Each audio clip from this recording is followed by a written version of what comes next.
L'attelle cruropédieuse postérieure permet d'immobiliser à la fois le genou et la cheville. Elle est utile dans certaines fractures de jambes ou dans certains traumatismes étagés du membre, touchant à la fois le genou et la cheville. Le jersey est mesuré directement sur le patient.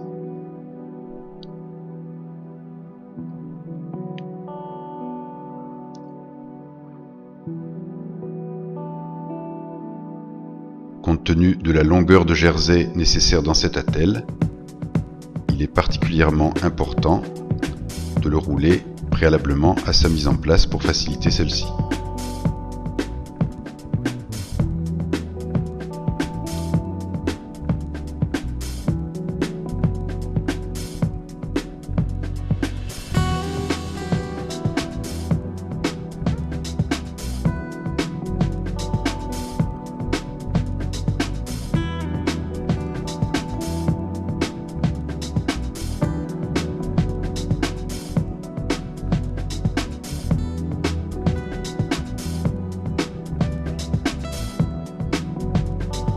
Le jersey doit remonter suffisamment haut à la racine de la cuisse.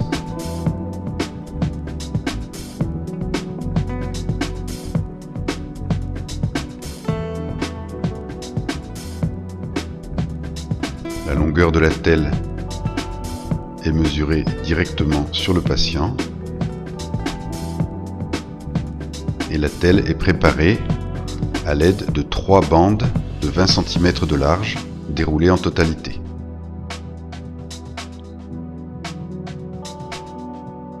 Elle sera élargie en éventail dans sa partie proximale pour s'adapter à la morphologie du patient.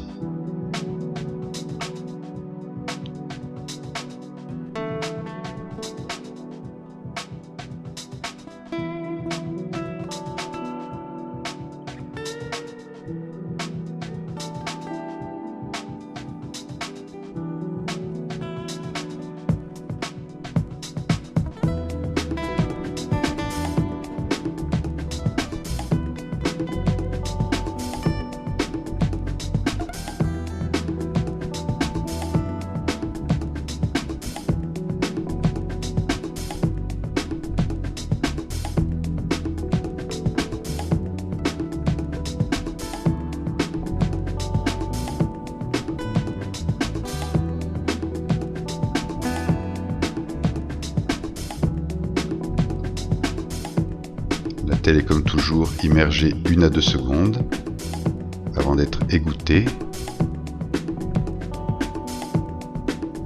et lissée sur un plan dur pour éviter la formation de plis et chasser les bulles d'air, ce qui contribue à renforcer sa rigidité.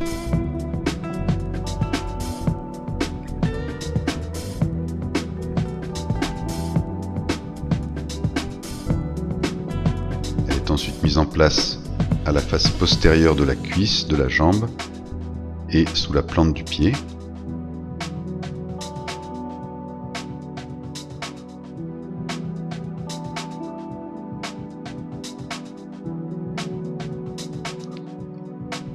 Le lissage permet d'éviter la formation de plis qui pourraient créer des points de compression.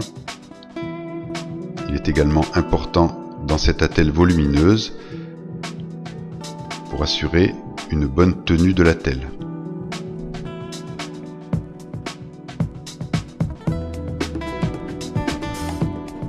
L'excès de longueur de plâtre au niveau de l'extrémité du pied est retourné sous la plante pour dégager et protéger les orteils. Enfin, comme pour les attelles de cheville, le pied doit être maintenu à 90 degrés de flexion en luttant contre sa tendance naturelle à tomber en équin, ce qui pourrait être préjudiciable à la rééducation par la suite.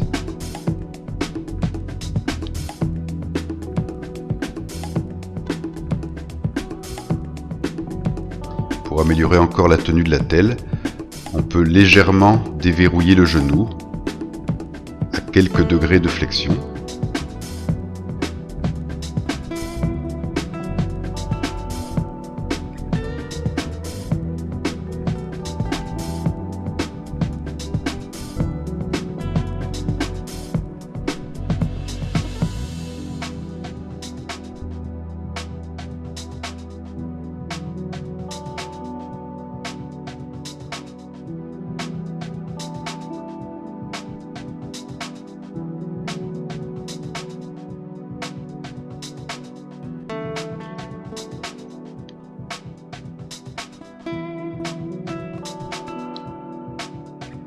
Comme pour la telle postérieure de cheville, il est utile de renforcer la telle par une bande plâtrée de 10 cm de large qui sera déroulée sur chacun de ses bords.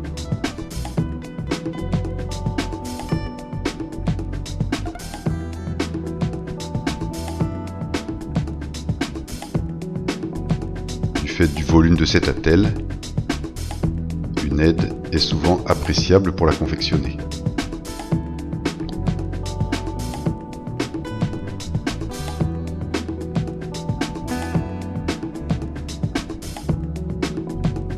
On rappelle que les bandes en rouleau doivent être immergées un peu plus longtemps que les attelles, jusqu'à disparition des bulles.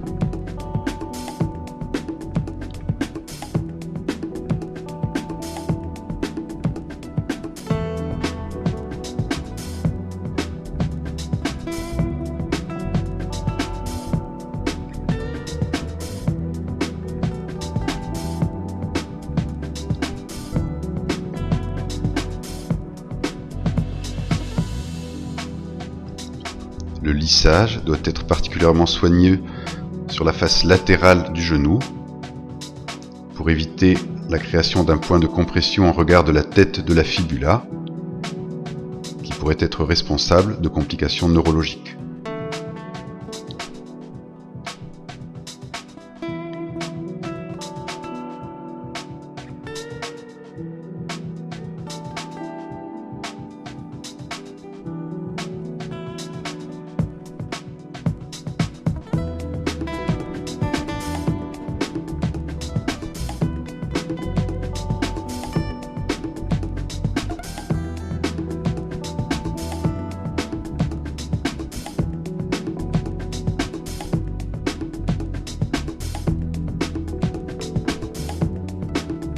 Enfin, comme toujours, ce n'est que lorsque le plâtre aura commencé à durcir que l'on pourra terminer l'appareillage par la mise en place d'une bande de type Velpo.